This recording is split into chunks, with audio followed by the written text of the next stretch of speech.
Hugo Celaya es licenciado en Ciencias de la Comunicación en el Tecnológico de Monterrey y maestro en Política y Medios de la Comunicación en la Universidad de Liverpool, en el Reino Unido. Como parte de sus estudios, realizó investigaciones sobre la relación entre los medios de comunicación y la política en las democracias modernas, con especial referencia en la Gran Bretaña.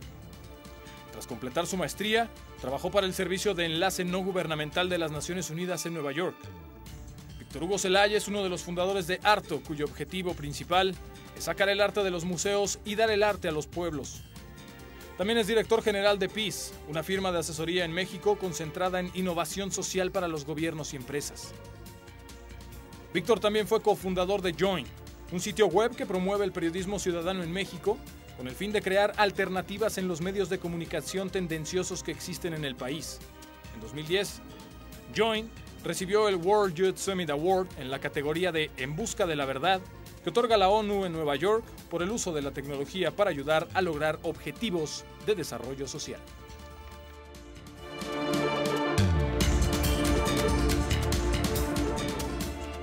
El periodismo, ¿cuáles son los retos del periodismo en nuestro país y en el mundo? Estaba leyendo un artículo, Víctor, y quisiera que siguiéramos platicando ya más a fondo de este tema, porque me llama mucho la atención.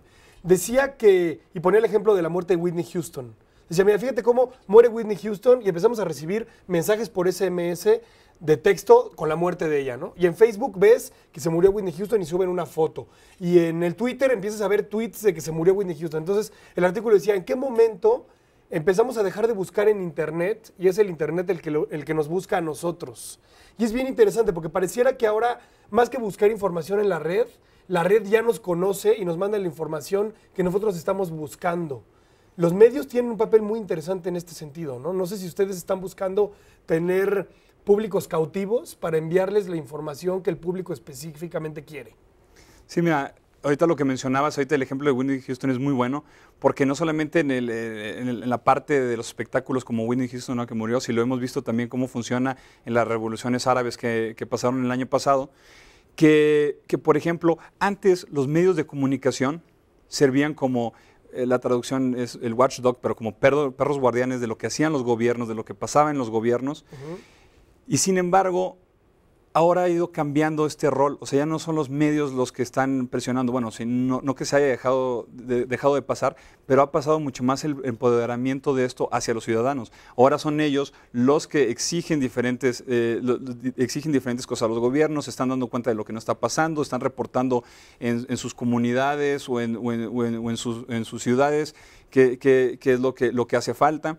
O sea, pero no que desaparezcan los medios, simplemente digamos que ya no son un intermediario tan fuerte. Lo que quieres decir es que se está cortando la distancia a lo mejor entre los ciudadanos y los gobernantes o entre las marcas y los consumidores. Pues por lo menos estás quitando un intermediario. No desaparece, pero en muchas ocasiones lo estás eliminando. Por ejemplo, si te quieres quejar, pues a lo mejor hace unos 20 años hubieras ido con un reportero, hubieras levantado una historia y hubiera salido una gran noticia. O mandas una carta al periódico, mandaban cartas a los periódicos. Exactamente. ¿No? Ahora mandas un tweet a tu... Ahora mandas un tweet y si alguien cree en tu idea o lo que estás diciendo, lo retuitea y pasa y se viraliza y se logran hacer, juntar gentes en plazas, se logra de repente organizarse para hacer manifestaciones hasta derrocar gobiernos. ¿Y cómo hacen? Es bien interesante porque pareciera entonces que los medios de comunicación ya tienen una tarea distinta. O sea, sigue siendo la de informar, pero entonces tienen que administrar a una sociedad que está mucho más entusiasmada o mucho más participativa de lo que estaba antes. Claro, y se ven involucrados a tomar en cuenta la opinión de los ciudadanos. O sea, si es un tema, por ejemplo, todos lo sabemos y lo que ha pasado en las últimas semanas, si es un tema en Twitter, es nota. Claro. Y se vuelven, digamos, el ciudadano se vuelve proveedor de la noticia, ¿no? Para el medio de Exactamente, noticias. Y es ahí donde viene el proyecto de Join, donde queremos ser una agencia ciudadana de noticias en la cual, eliminando solamente el tweet, que es, bueno, que obviamente es la denuncia que existe, pero aquí la tratamos de formalizar, obviamente como con un artículo, con una estructura, para que luego pueda ser replicada por otros medios. Muy interesante. Además, bueno, yo creo que ustedes ganaron el premio de la ONU, en gran medida yo creo que porque era un proyecto muy novedoso. Ahora ya mucha gente lo está haciendo. Exactamente. Ya todos los medios de comunicación tienen sus Twitter y tienen sus cuentas y la gente participa y hay foros de expresión, que yo soy de hecho un poquito crítico a los foros de de expresión de los periódicos, porque veo que nomás ponen puras peladeces y puras... Sí. No sé, o sea, como que al no haber filtro, se vuelve un ataque demasiado agresivo o duro con el columnista. Claro, no hay de otra, pero a veces creo que también nos falta un poco de responsabilidad con la crítica, ¿no? Pero bueno, el punto es, ustedes se volvieron muy novedosos, pero ahora que más gente lo hace, ¿cuál es el plus de Join? ¿Qué lo hace diferente? El plus es que las noticias están siendo redactadas a lo mejor desde la gente que está viviendo las situaciones de primera mano. Okay. O sea, por ejemplo, tenemos a lo mejor alguien que asiste a no sé, un evento, un congreso internacional, donde es un foro sobre medio ambiente, pues no te esperas a que el reportero vaya y tome nota de eso, sino tienes al ciudadano que asistió ahí y está haciendo un reportaje de lo que él vio y lo que él sintió, y a lo mejor lo que es más importante transmitirle a los demás. Ahora, también es un riesgo, ¿no? Porque finalmente también el ejercicio de la profesión del periodismo, pues es una profesión como tal. Entonces, si se lo dejas solo a ciudadanos que no tienen la formación académica periodística, a lo mejor le va a faltar ese toque pues, que tienen los profesionales de la pluma, ¿no? Y del micrófono. Sí, claro, no es por quitarle valor a los periodistas, ajá, pero es una oportunidad que hay nueva para hacer esto. Por eso, cuando me refiero a que pasa por el proceso editorial, es porque tenemos gente que se dedica a apoyarlos, a corregir el estilo. Obviamente hay muchas veces que estos notas o artículos van de regreso, simplemente porque no tienen la calidad que necesitan para ser compartidas. No cualquier cosa tampoco se puede escribir.